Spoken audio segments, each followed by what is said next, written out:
Uh, a very good afternoon, everyone. It is my pleasure to introduce Dr. Shree Jyothi Koutha, an esteemed academician and mentor in the field of finance. She is currently an assistant professor and joint coordinator for student activities at IP Hyderabad. With expertise in corporate finance, financial markets, and risk management, Dr. Koutha has been instrumental in shaping young minds and guiding them towards excellence in the financial domain. Her deep knowledge and commitment to education make her a valuable resource for aspiring professionals. Please join me in welcoming Dr. Shree Jyothi Kouthan. Thank you. Thank you, Pratik, for introducing me so nicely. Thank you. Good afternoon, all of you. I think there are around 25 participants. Can you all hear me? Yes, ma'am. Yes, ma'am. Yes, Okay. ma'am, you are audible. Yeah. And Yes, all ma'am. these are graduate students from Pan India, different parts of India. That's what is the understanding I have. Yes, ma'am. Yeah. Okay. So good afternoon, all of you, and a very good day for all of you. And today we are all here to understand about introduction to financial markets. Basically, we call it as introduction to financial markets because I understand that it's a mixed pool of people from different parts of the country. So some people must have had the subject in the graduation, some people do not. So we need to understand as we actually look forward to understand, what are the dynamics of financial markets in India and as such globally. So I'll just share my presentation. Tell me if you're able to see that.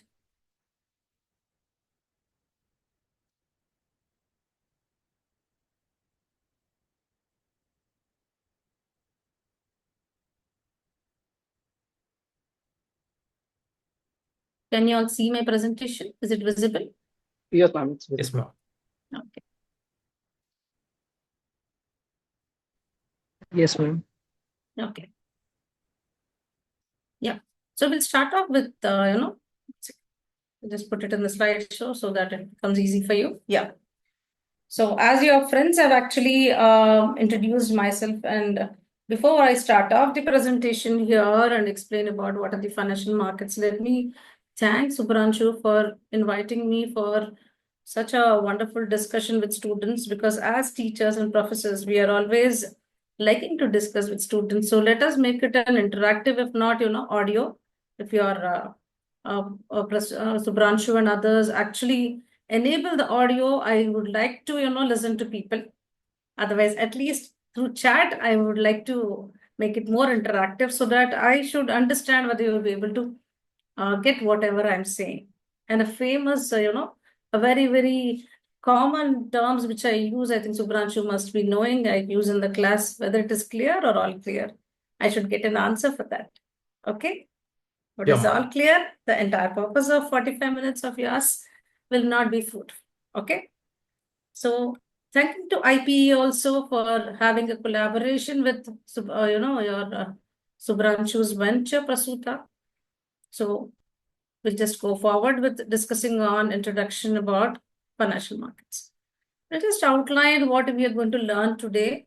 Basically, overview of financial markets. What are those? And we will go ahead with something called as financial instruments. For those who know already, it may be a repetition, but those who do not not have heard these words before itself. So I think for them it's completely new. So let me put it from the scratch. Anywhere your people are not understanding, you can just message me. I will repeat it. Then we'll try to understand the financial instruments, some of them stocks, bonds, derivatives. It's a very, very vast topic. And going ahead, we'll understand what are the basics of investing and what you need to invest. Important minimal points to invest in either of these instruments. Going last, we would be discussing on portfolio diversification. Why do we have to pool up the assets? Why can't we go with one? And what are the different risks which we may be facing in the investment of these instruments? So whenever we talk about financial markets, we need to talk about something called as financial system. Like whenever we talk about food, eating food, we need to talk about our digestive system. Same way, financial system, what is it actually? To understand that, we need to understand where our grandparents have put our money, put their money, whatever they've earned from their businesses or their salaries. Where they have put, some of them must have actually hidden in the almirah, or some in the ceiling, some in the underground, or some in the kitchen. So there were different places. So what will happen? Then also the people manage whenever they wanted, they were picking up the money and spending. What will happen to the Indian economy, or in fact any economy, when people are hiding money at homes? What happens? Our economic development is hampered. We will see that today. And to start off with, we have two different units. You can class the entire world into two units. One unit would be your surplus units, like you and me. Once we start earning, we have some part which we don't require for daily expenses. That part is our surplus. So we are called as surplus units in the world. So this surplus is given to the deficit units. The second part of the world, which is called as deficit units, who are these? These are the companies, or it can be the government also, which is looking out for investing. Government want to start off a flyover. They may not have their own money, so they may be asking the public. And who will provide all this? This is provided by something called as financial system, a proper structured framework which is helping us to mobilize the money from the surplus units to the deficit units. This smooth flow, which is managed, is called as financial system. The framework which is helping for all these is called as a financial system. Going ahead, we try to understand about the components.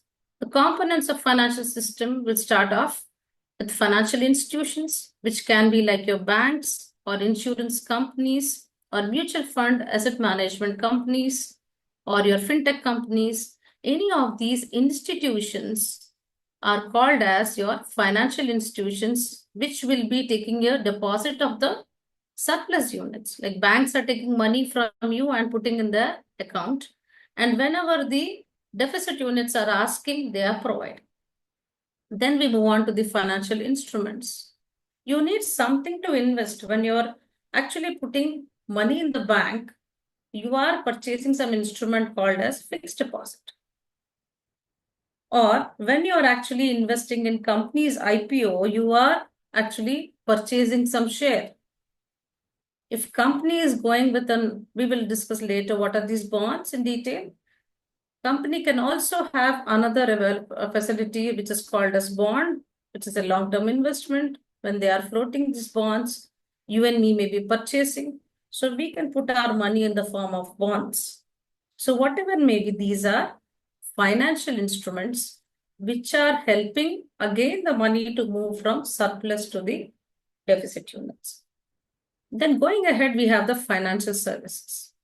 Financial services, we can call it as, classify them as again, fund-based services and fee-based services. Fund-based services, I'll tell you with a simple layman example where, suppose you have a building. You are not using that building. You can give it to a school or any bank where you can generate some money. Is it not? So I have invested in the building, which is idle now. I want to make some money, so I will give it on lease. I will take some rental from it.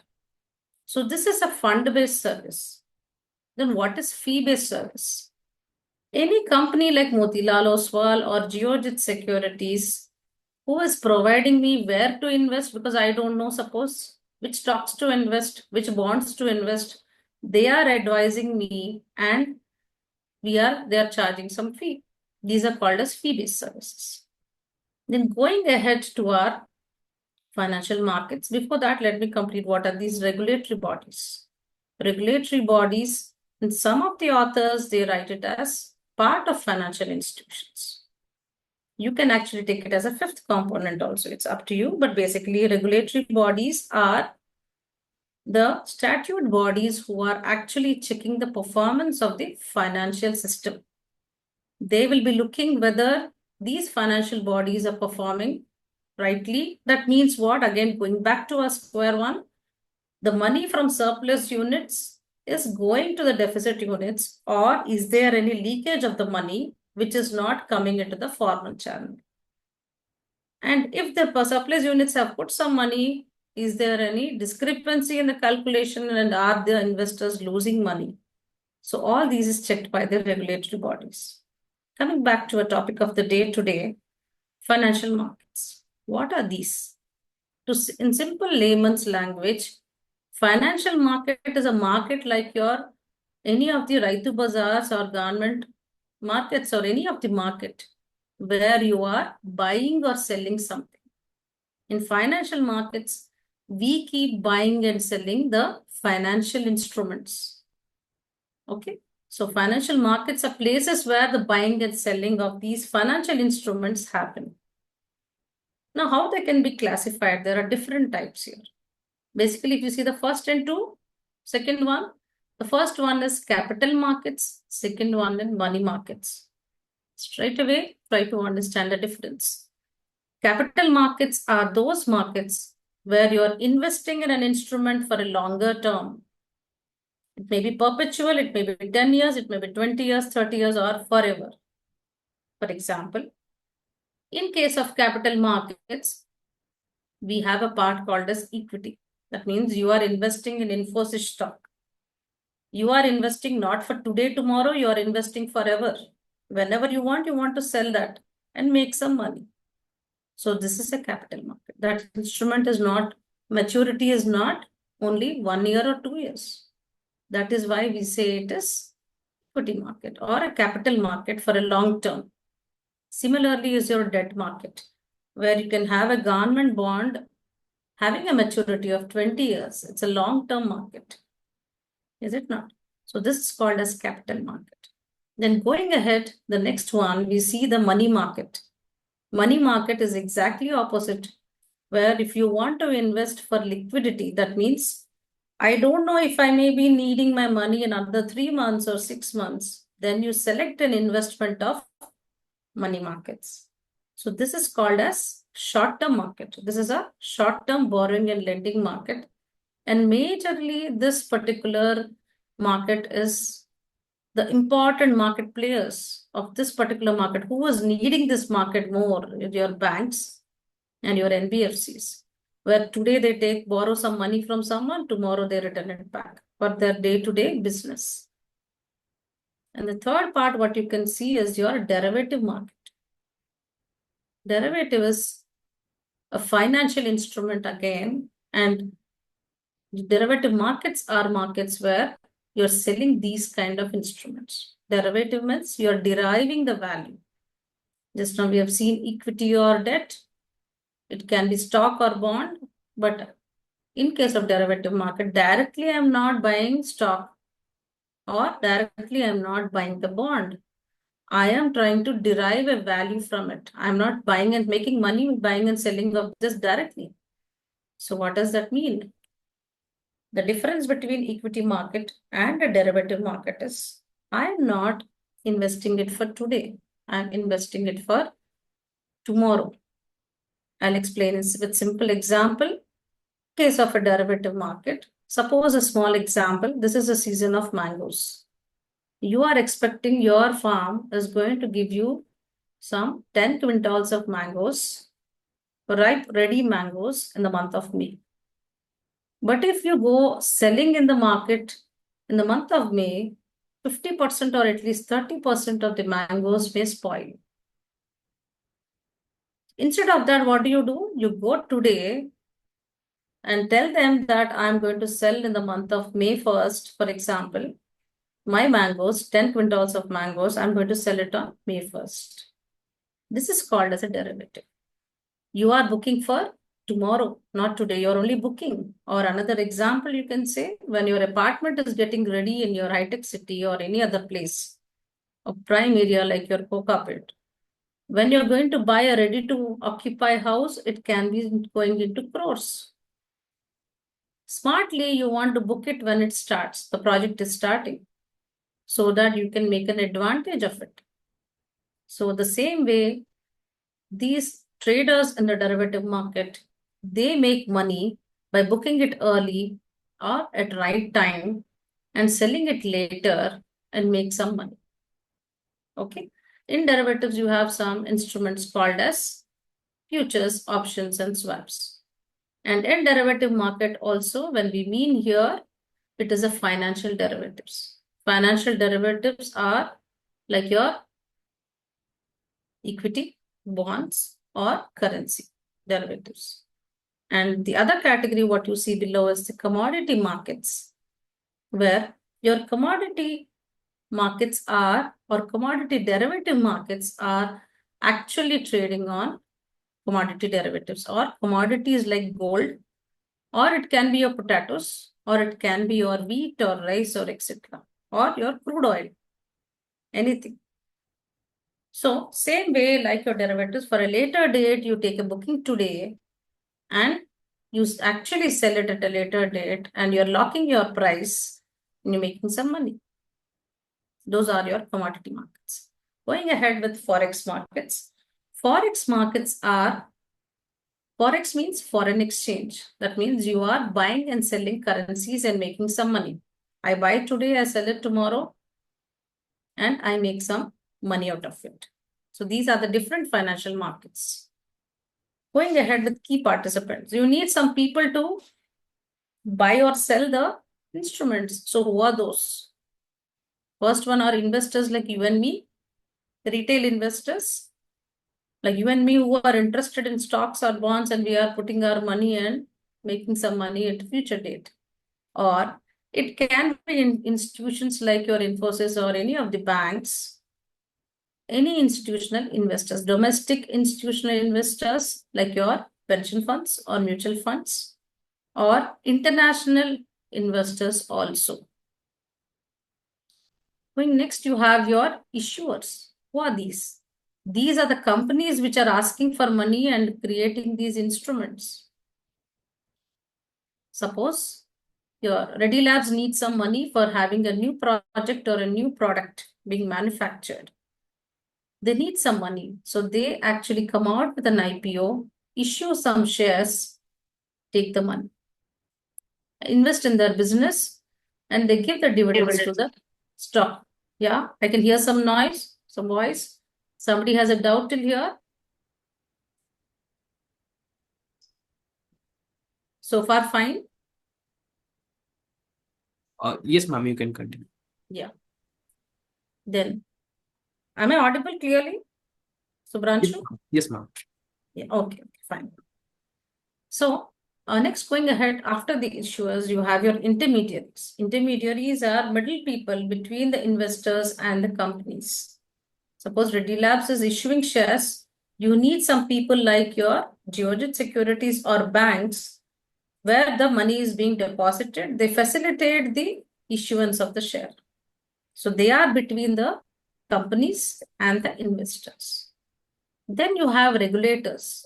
Regulators who are actually telling you or monitoring whether this process is happening properly or not, like your SEBI, Security Exchange Board of India, which is going to monitor the performance of the mutual funds or any of these issuance of shares or bonds. Whereas RBI, which is monitoring your banks, IRDA, which is monitoring your insurance companies, PFRDA is monitoring the pension funds. And after the subprime crisis or the financial crisis in 2008, there is one more regulatory body which is added, which is nothing but Financial Security and Development Council. What is this? This is framed to see whether everything is performing well or is there any issue. Where exactly things are going wrong. Okay.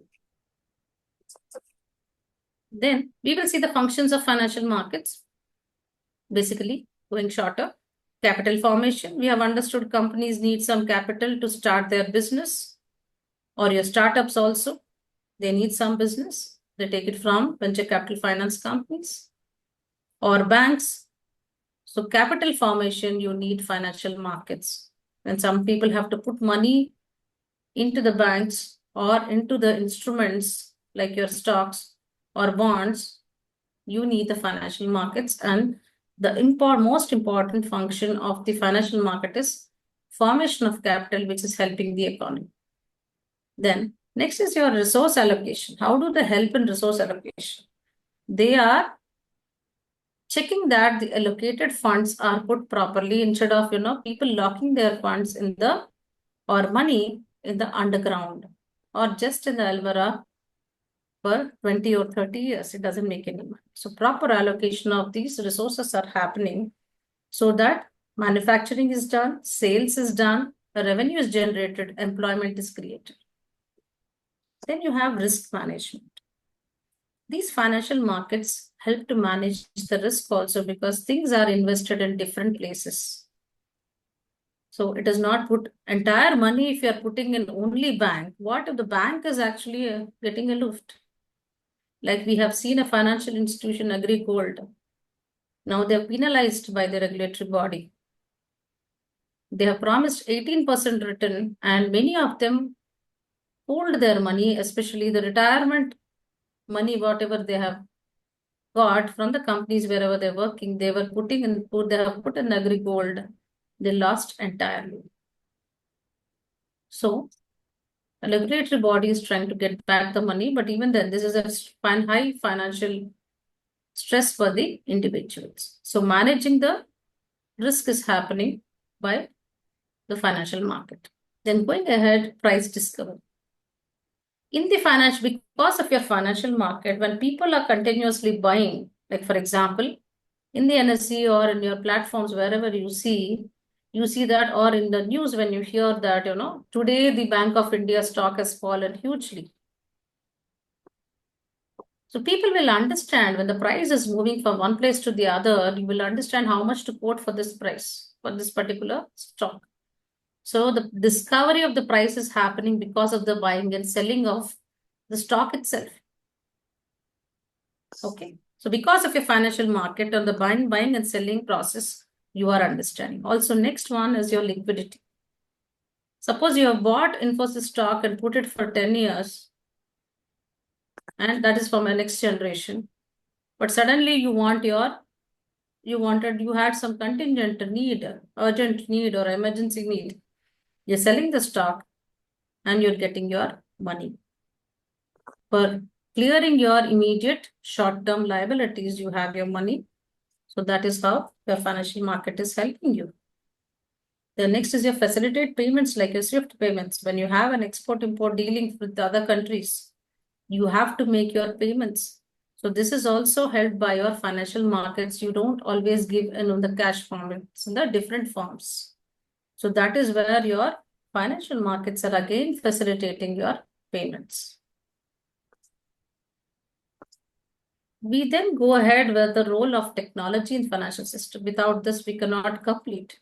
Even in financial markets or the financial system, technology is being integrated. Things are more faster. People were traveling to the banks very frequently.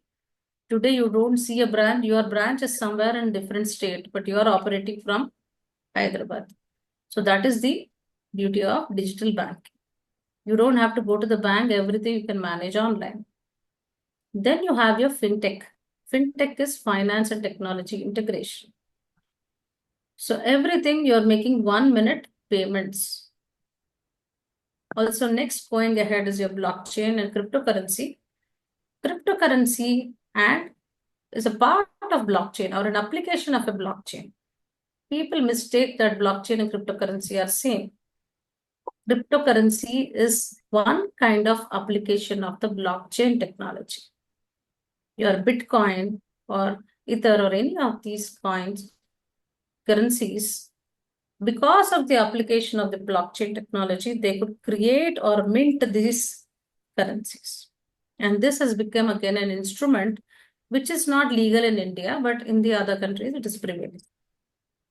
You have your unified payments portal, which is facilitating for buying your stocks.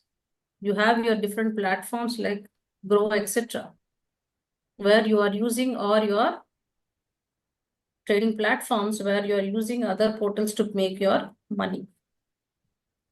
Pay your money, invest in the seconds, and then get some more gains.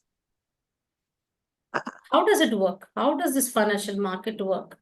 Basically, you have in the financial market something called as primary market. How it works in the primary market? Primary means first time the instrument is coming to the country in the market itself.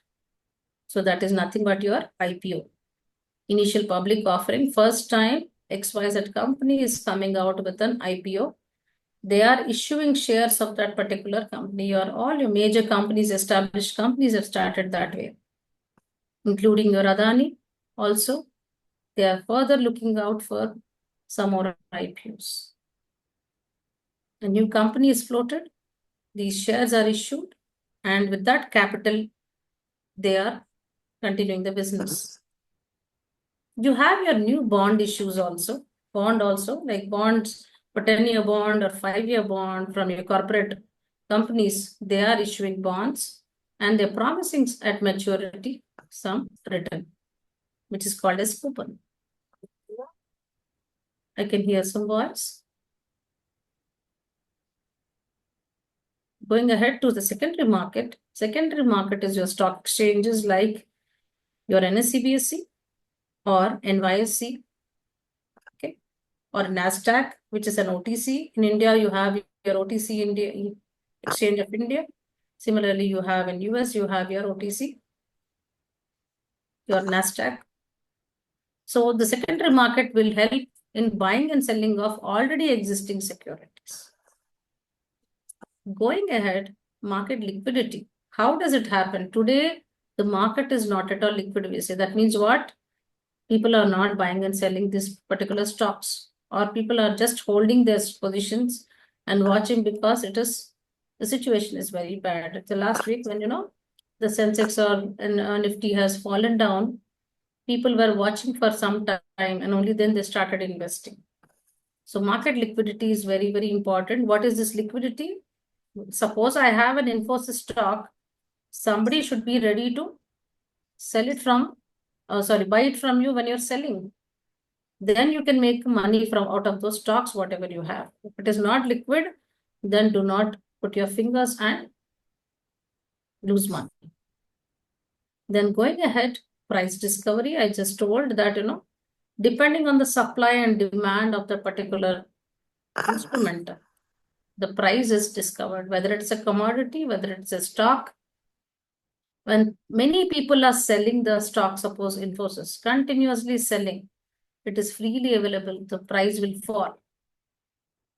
When, people are buying continuous, the price will go up because, there's a huge demand for that particular stock. So based on that, the price of the stock or commodity, suppose there's a scarcity like earlier, we had for wheat production. Wheat supply is very less, so that's why the prices went down. We had to import and we are importing, even then the prices will be higher. So when the supply is reducing, automatically your demand will be increasing and the prices are going higher. We go ahead with understanding the stock market. What is the stock market? Now we have understood a part of it, right? We are buying and selling the stocks in the stock market. Stocks like your equity, like any of the financial companies, or, you can talk about, TCS or Infosys or Reliance or any of these companies, or banks, like we talked about HDFC Bank or ICICI Bank or any of this. How these stocks are traded, you need an NSE platform. So exchange is a platform or a marketplace which is helping you to buy or sell shares. So you have BSE, I just talked about all these now, NSE, BSE, OTC in India, or NYSE, New York Stock Exchange, or NASDAQ. Okay. In other countries also you have. And what is the role of these brokers? What are the three things which are required? Basically, when you want to trade in the stocks or bonds, you need a demat account. You have to go to any of these financial companies or banks, but they will help you opening a demat account. Then you need a trading platform. And third one is your bank account, where you are depositing your money for buying the shares. So the role of stockbrokers is these brokers will tell you, advise you where you can invest. Also market the stocks also. And some of the stockbrokers, they are themselves providing your trading platforms like ShareCon is providing your ShareCon Tiger or HDFC Securities, ICICI Direct. They provide their own platforms. Okay. Then stock indices, you have Nifty. What is Nifty? In NSE, the top 50 companies, you are putting an index. What is an index? You are giving the ranking 1, 2, 3, 4 to 50 based on that market capitalization. And when we put stock indices, there are 3 methods in the world itself. One is your price weighted index. We use in India, whether it is for NSE or BSE, it is the value weighted index. And third one is equal weighted index, like your Myanmar. So Nifty and Sensex are calculated basically based on value weighted index. That is, the market capitalization is the base for calculating or preparing the ranking of 1 to 50. Nifty is NSE 50. Sensex talks about top 30 companies based on calculation based on market capitalization. Then S&P 500 is the top 500 stocks, sorry. Dow Jones again is a US index, which actually maps the top 30 companies. These two map based on the price weighted index. They do not use the value. That means based on the price of the stock itself, the ranking is done. There's a huge volatility. That is one. So we'll just have a 30 seconds time. Can you all join and answer for this question? When we're talking about Indian stock, there is something called as insider trading. Insider trading is when you're purchasing some XYZ company stock, the company's information is given out. So recently there is a information about one of these 4. So you can log into slido.com, give the code which is visible on the screen and give your answer. I'll give you 30 seconds time.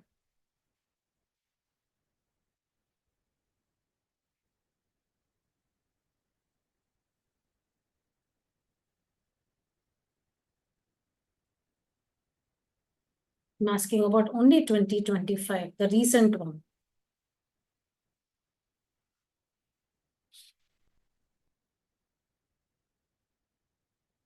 Yeah, very good. I think most of you understand the dynamics of the stock market. Hope you have not Googled. Without Googling, if you're giving the answer, I think, yes, IndusInd Bank. What is the problem with that? 2 of the officials have leaked out the issues and they have manipulated. Because of that, 27% of the price has fallen.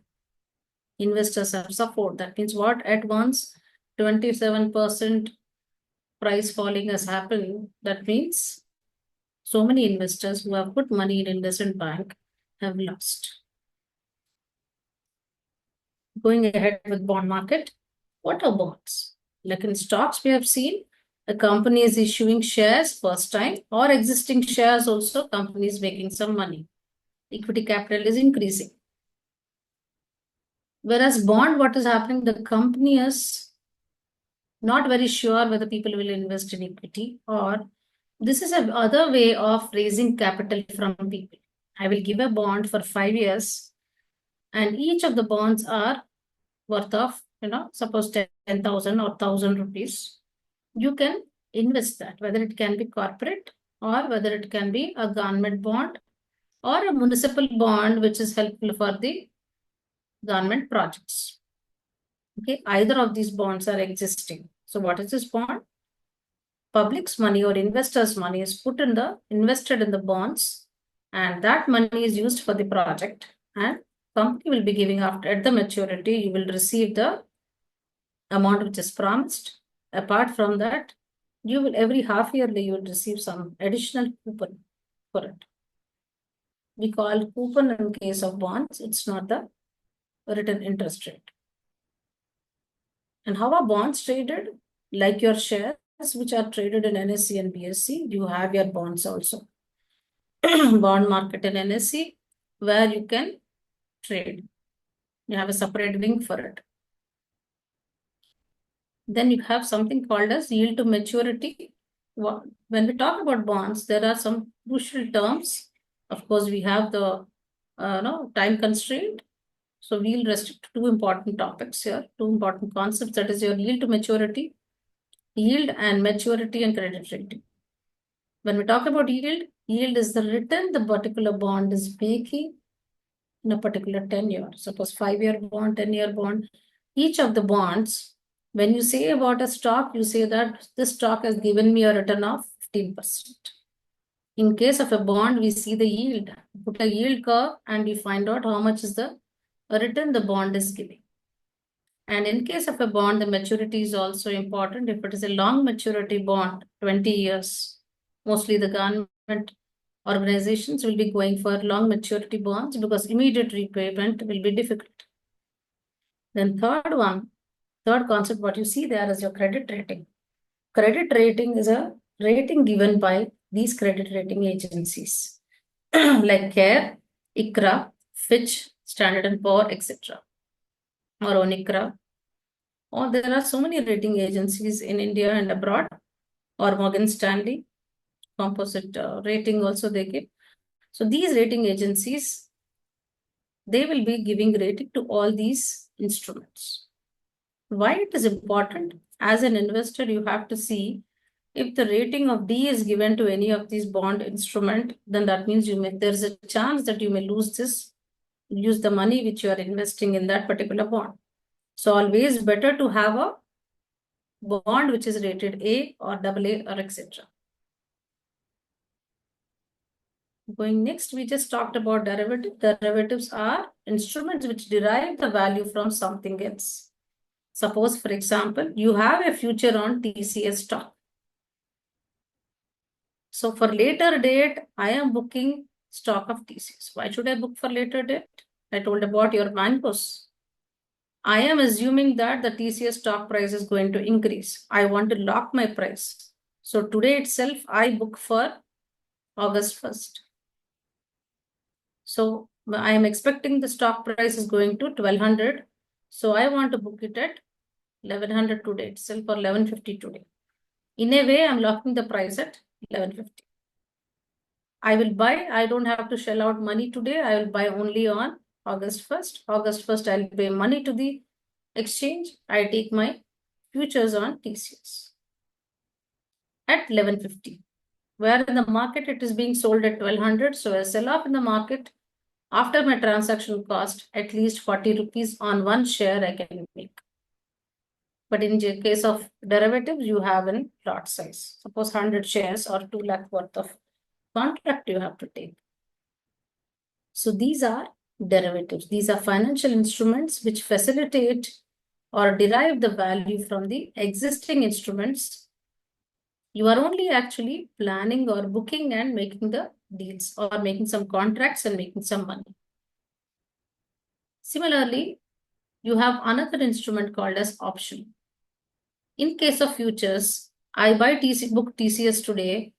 I want to sell off, buy that stock on August 1st. At 1150, I've locked it. But contrarily, I see in the physical market that the spot price of the derivative is only 1100. So why should I go with the exchange? I want to come out of the market and I want to go to the spot market at 1100. This is not possible in case of futures. But this is available. This facility is available in options. So you have to book an option contract on TCS share for August 1st at 1150. If in the physical market, spot market, if it is spot market, if it is available at 1100 or anything less than 1150, I will come out of the market by paying some minimal option price to the exchange. I don't lose much. Then what are the other category of derivatives? Swaps. Swaps are derivatives where you're exchanging. Suppose one party, one businessman or one company, Microsoft is going with fixed interest rate and Infosys is going at floating interest rate. And suppose Microsoft is a US company having a branch in India and they have to pay salaries in India. Whereas Infosys is an Indian company where they have a branch in business unit, it's a better word, business unit in USA, they have to pay the salaries in US. So what these two companies can do, they can have a swap agreement that Microsoft is giving dollars to Infosys and Infosys is giving the Indian rupees to Microsoft because their need is being served and they have a swap contract or an agreement with both of them, between them, for how much money, how much currency I have to transact. Next, what you see is, what is the purpose of going for derivatives? People go for hedging. Hedging is you're minimizing your loss. Suppose through exchange I bought it for 1150. In the physical market, I have it available, TCS share available at 1100. I will hedge with another contract, opposite contract, and I will make my loss minimal. That is what is your hedging. Another motive of going for derivatives is speculation. People who are expecting how the market will be after 3 months, after 6 months, in expectation of the profits tomorrow, they go for bookings today. That is why the derivatives is helpful. There is another motive also, which is the risk management. Companies will manage the risk. Suppose XYZ company is exporting products to USA, they will receive money after 90 days. So when they get after 90 days, there can be a chance of getting, if the rupee is depreciating, they get less marks. Rupee is depreciating, they get more money, sorry. If it is appreciating, they can get less dollars. So that can be a risk for them. So instead of that, they go for having a contract, derivative contract, to manage the risk, which many of the companies do. Example, I've given futures contract in commodities like your mangoes. For getting the mangoes in the month of May, you are already booking today so that you don't lose any mangoes being spoiled, or you will get a better price. Going to the global financial markets, basically today everything is global. You cannot talk about only Indian market. Like for example, in the mornings, we have actually seen the news of earthquake of Myanmar, 7.7. It's a high scale Myanmar, and there is chaos happening in the Bangkok. Okay. So because of that, how will your market change? There is a lot of tourism happening at Bangkok and there is a trade. Suppose you are getting a lot of jewelry from Bangkok. If there is an earthquake, it can be hampered. The delivery can go 1 month delayed and you may be losing your business. So that is why your financial markets also are relevant with the global markets. Something happens in Japan, something happens in Myanmar, the particular stocks are not performing well. So that affect some of the countries, it affects more, some of the countries it affects less. Suppose something happens in Japan, it affects more. These are very prominent markets. Otherwise, some countries it is impacting less. Only thing, but definitely it impacts the financial market. So there is interconnectedness between different countries, markets. And major global financial centers you can see in your New York, London, and Tokyo. So these are the hubs where, and where the marketing financial markets are very much prevalent, and not that the other places are not, but these are the main important financial centers which decide the prices of the financial, the equity or any other financial instruments. Then, third point, what you have to know importantly about global financial markets is the global events. Like we have talked about recessions, we have talked about pandemic like COVID, how it affected the financial markets, or the Ukraine war, the geopolitical risks, how these are bringing in a risk to the financial market. You have invested in the stock expecting to get a 25% return. A variability has happened because of something happening outside, not your place only. So you have to be very understanding the dynamics, what exactly is happening in the global market. And going next is your impact of financial markets on the economy, how actually it will be helping you out. It is facilitating economic growth. This point we have actually discussed earlier also. Like if you are from the surplus units, the money is going to deficit units. Deficit units are investing in the business, providing employment, standard of living is improving, and that is where you can see your economic growth. There is no poverty in the nation. Providing funding to businesses and governments. How? We have just seen the deficit units, whether it is your corporate companies or governments. Any of the businesses will be getting funding from the financial markets. People have invested in either in the municipal bonds or the corporate bonds or the government bonds, for example. These institutions or organizations will be getting funding. Influence on consumer confidence and spending. Because of your financial markets, you are investing, you are getting a higher return, which is matching to the inflation, and you are able to spend more because you are getting, apart from your salary, part of it is invested. You are getting an additional return because of your financial markets. Last point is your impact on inflation and interest rates. So, what happens with your inflation? With your inflation, what happened? The commodity prices are increasing, but your salaries are overnight not increasing. So because of which your interest rate with your FD rate, for example, is only a maximum of 7%. Whereas your savings, if you're not even putting FD, it is only 3.5%. Whereas on an average, we have seen 2024 inflation also till March, or average of 4.85% inflation. So if it has to match the inflation requirement, and after 5 years you need some more money, you need to invest in the financial markets. Sorry. So you need to get additional return apart from your fixed deposit or any other traditional investments.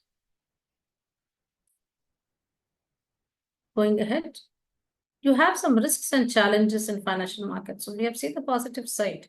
I will see what happens if you're not careful while investing in the financial markets. There is market volatility. We just talked about Myanmar earthquake. What happened to the stock? Or there is a, suppose, there is in 2025, you have again insider trading happening for Infosys also, apart from your IndusInd Bank. That is, I think, in the month of Jan. So when that happened, you have seen the Infosys stock being falling. So people may be expecting that the price will be going higher, but because the market was doing well in that particular week, but suddenly Infosys stock fell because of the insider trading news. So there is market volatility available, and because of which you cannot guess, or you have expected something, but you have got a different return. You expected 50% return, you may be getting only 5% return, which is lesser than your FD. Then sometimes you can have a liquidity risk. A particular stock you have, like we talked about IndusInd Bank.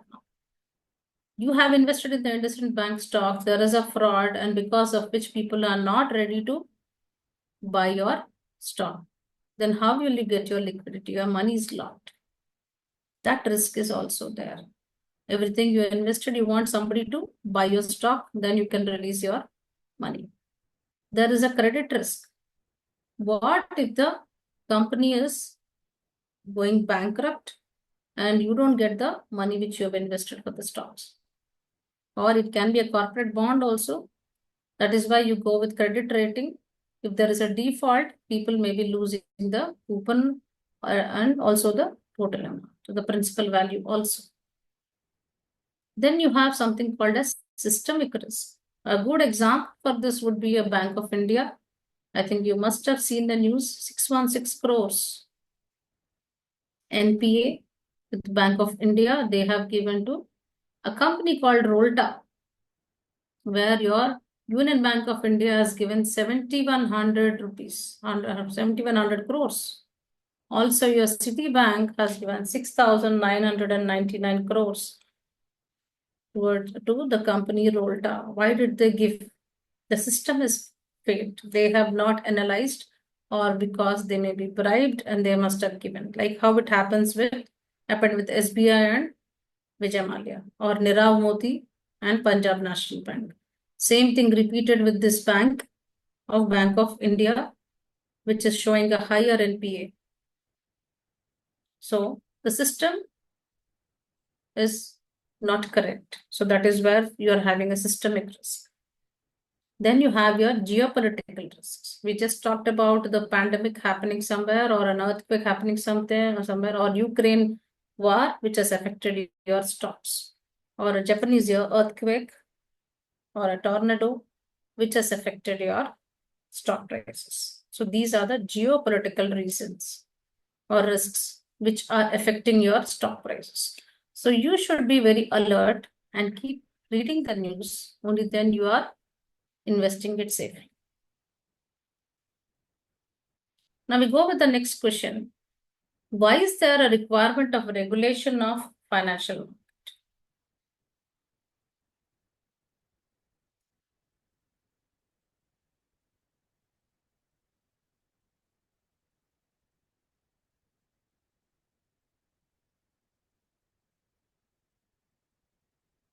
Only one answer. Others are not giving.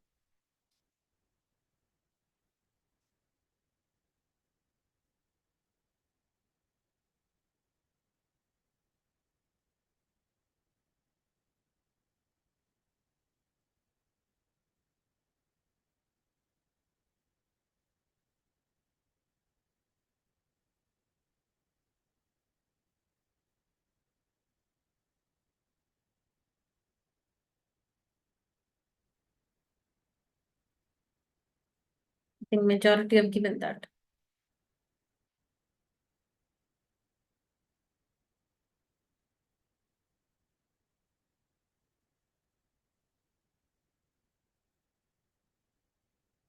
Somebody wrote manipulation of stocks. Regulatory body will be helping or eradicating all this.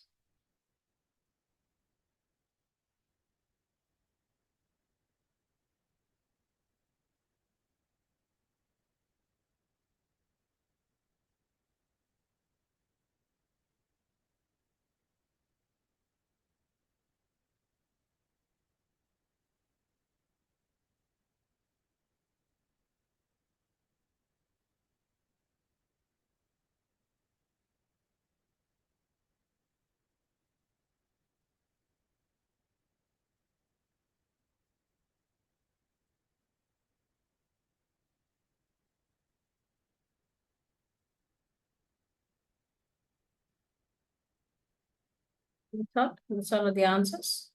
Yes, definitely regulation will be helping out to improve the confidence in the stock shareholders or the bondholders or any in general the investors protection. Correct. So it will avoid the insider trading. So if these banks, you have a regulator, they will be penalizing these banks and getting back the money which is invested by the people.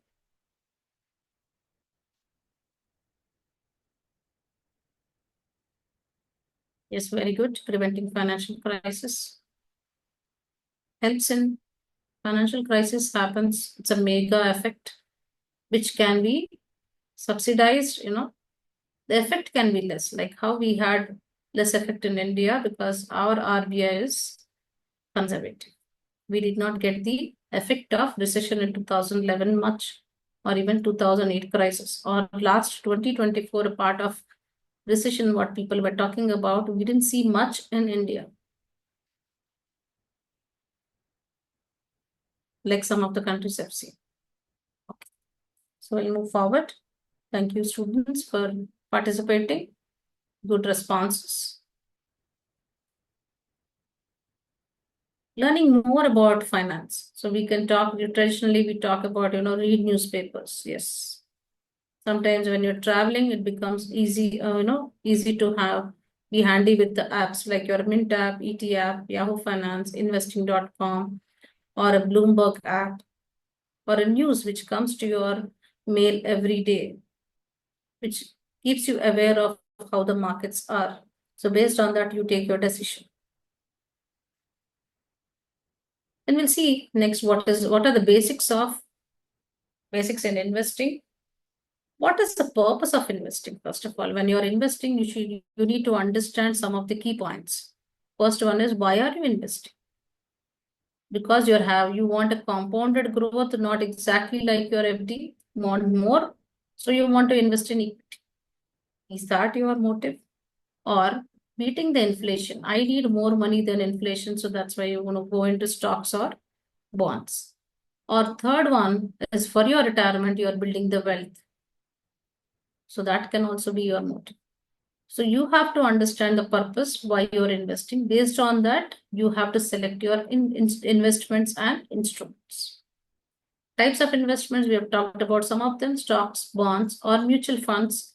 Mutual funds is pooling of investments by many people in one particular trusted fund, and the return is given in the form of net asset value. Then PPF is public provident fund, where individuals will be putting in the government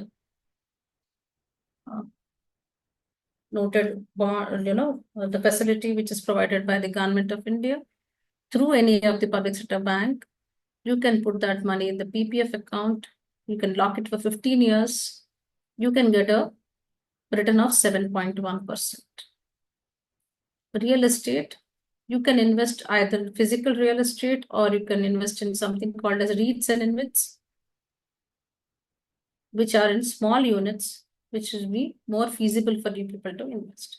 Then you have your exchange traded funds. I don't want to go to the financial companies and invest. I want to trade on mutual funds exchange, on the exchange like your NSE. Then I purchase my ETFs. For example, your gold also, I don't want physical gold from the gold merchants. I buy my gold ETF. Whenever I want, marketability is there, so I sell off and take the money. Unlike the physical gold, which is very difficult to lose the gratification and going and selling it. Next important thing which you have to remember is your risk and return. What is your risk appetite? Are you a risk averse person, risk neutral person, or risk taker? Based on that, you take your investment. And what is the return you're expecting? I'm a 60-year-old, I'm looking at only a basic return. I want safe return. Or I'm a 25 years old, and I can take little high risk, so I can invest in risky investments also. And going with your investment strategies. Firstly, if you're going with the strategy, you have to look at that also. Long-term investing. Whether you are investing for 10 years, 20 years down the line for your children or for your retirement, then the motive is different. You want them to be safer.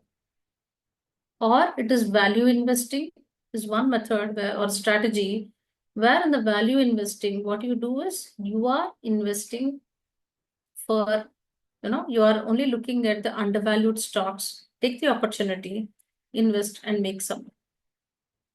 Or you are having a strategy of growth investing where you are looking at which are the companies which are going to grow tomorrow. For example, your renewable energy. Companies which are investing in renewable energy sources like your Reliance or Adani, or your companies which are investing in the electric vehicles. The future is that. So these growing companies you want to invest, make some huge returns. Or third one is, like I just told about, retired people looking at a fixed income. Every month I need around 10,000, for example. That is your plan. Accordingly, your investment should be there. So this is what you have to remember in your mind. Same model will not work out for everybody. And one more important thing you have to remember, you should not put all the money in one place, not only in equity. You should be diversifying. Some part in equity, some part in bonds, some part in PPF, some part in your real estate, so that you are happy. And for diversification, do not put, I think many of you must have seen the statement, do not put all the eggs in one basket. What happens if you slip, all the eggs will go. Same thing here is with the investment in the financial markets also. So what you do? In case of portfolio diversification, you are investing in different places. What are those different places? Again, these are classified. Like for example, asset class, I invested some part in stocks, some in real estate and so on. The asset class, I decide differently. I put 10% in each of them. So that is why if one particular gold is not performing, I gain in equity. If equity is not performing, I will go get money from commodities or real estate, like that. So somehow I'm making money. Then going ahead, it's a secure sector. Many people want pharma sector. If you're investing everything in the pharma sector stocks, there's a chance of losing. The return may be a little higher in IT and pharma, but chances of losing also is. So instead of that, you can put some money in entertainment, some money in your, arts, or some money in your chemical factories. So what happens? You are diversifying your funds in different sectors. Next is your geographic. Don't invest everything in India, invest abroad. Also some part, another Western markets also. So if Indian market is not performing, you can get some money. That's all. People who are trading in commodities, look at international markets also. Last one is your investment style, sir. When you're investing, whether you are an active investor or a passive investor, look at that. Some part you invest in passive, that this can continue forever, 40%. Rest 20% or 30%, I keep changing actively every day. Some I change weekly. So your style also determines, or whether you are, like we just talked about, value investing and growth investing. Some stocks I invest for with the purpose of growth. Not all, because I may lose all the money. In expectation of profit tomorrow, I am investing in renewable energy manufacturing companies. So what if I lose all the money? So some part I invest only looking at undervalued stocks. So this is how you diversify. Lastly, we go with the different types of risks. When you are actually investing in financial markets, you should be aware of this. Risk is variability in the returns. I expected 20%, I got only 5%. So that is what is your price risk, which is relevant to the price fluctuations in the market. Second thing is interest rate. Interest rate in India or global. We just talked about global financial markets. Fed Reserve is changing the interest rate. Definitely your stocks also will change. Sorry. Next, you have inflation. If the inflation rate is creeping up, then there is a chance of price fluctuations in the stock. Currency is depreciating. If rupee is depreciating, it affects your stocks. Commodity risk is that commodity is getting scarce or supply is less, because of which all the related companies, for example, wheat shortage, can reduce the stock prices of all the FMCG companies which are manufacturing the atta. So you have to be very clear with the commodity risk also. Then credit risk. What if the banker is getting aloof? I told about agri gold. There was recently about otherwise also, or any other bank which is actually has been into the fraud, like your innocent, and getting back the money is difficult. Then operational risk, any mistake or miscalculation you have done, that is creating a problem, or a fire accident which has caused for your data to be lost, or whatever money you have no record of it. Or liquidity risk, I just told, what if your stock is not being sold immediately, but you want money? That is a problem. Country risk, this particular company where you have invested in the stock is getting import from Myanmar, which is affected with the earthquake. So what happens? You are facing the country response. Then event like your pandemic, or like your earthquake, or your, any of these wars all these events will be causing some risk, because of which your stock performance is not good. So thank you to all of you. It's about, in short, about financial markets. Any doubts or questions, you can ask me now. Hello, ma'am.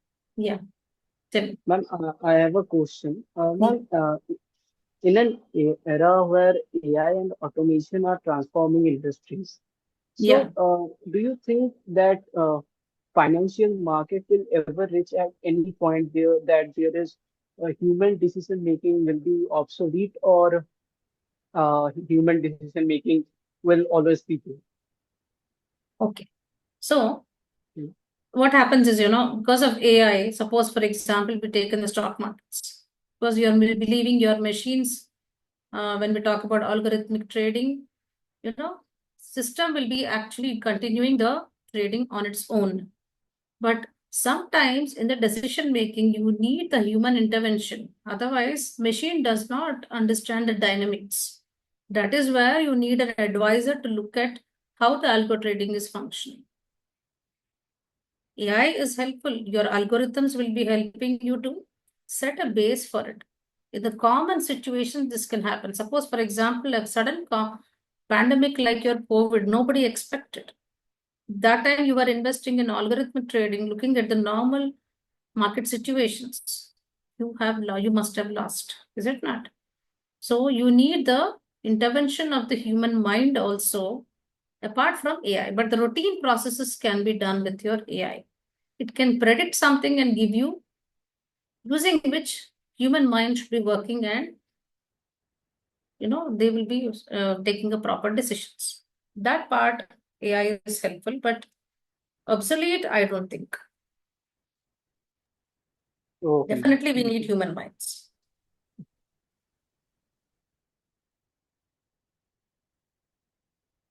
See, example is your Warren Buffett. He was so successful all these years doing his value investing, but suddenly he failed in one of the decisions. If human minds can do that, AI in a routine you cannot. You have to understand all the dynamics of the market. So which you fit in all the factors also, there can be one, suppose 100 factors, 101 factor which is affecting your market. That only a human mind can immediately grasp, not your algorithm. This is what is my opinion. Any other question? I can see something in the chat.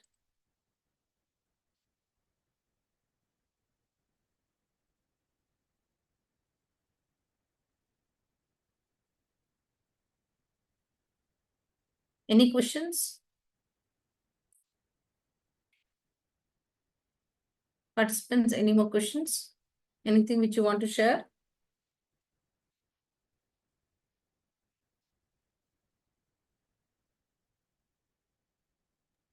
Ma'am, I think there are no questions from the participants. Okay. Okay. Shall we then close the session? Yes, ma'am. Ma'am, I extend my heartfelt gratitude to Dr. Shree Jyothi Koutha for taking the time to share her insights and expertise with us. Your guidance and deep knowledge in corporate finance, financial markets, and risk management have been truly enriching. Your dedication to mentoring young professionals is inspiring, and we deeply appreciate your invaluable contribution. Thank you for being a part of this journey toward making India a financial literate nation. We look forward to learning more from you in the future. Thank you. Thank you, Prasuta Ventures. Thank you, Subhranshu. Thank you, Thank you, Pratik ma'am. Roy. Thank you. Yeah. Thank you for giving me the opportunity. Thank you. Thank